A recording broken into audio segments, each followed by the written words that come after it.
আসসালামু আলাইকুম বন্ধুরা, আশা করছি তোমরা সবাই ভালো আছো। আজকে আবার একটা নতুন রেসিপি নিয়ে চলে এসেছি। দুপুরের খাবার দেখো বন্ধুরা, ভাত, মাছ ভাজা, পটল ভাজা,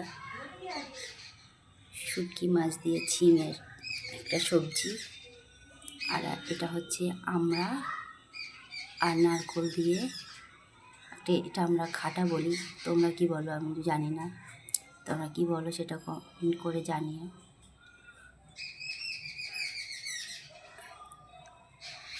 আমার স্বামী সকালে কাজে যায়, টিফিন রেডি করে দিতে হয়, সেই জন্য সকাল সকালই রান্না করতে হয়।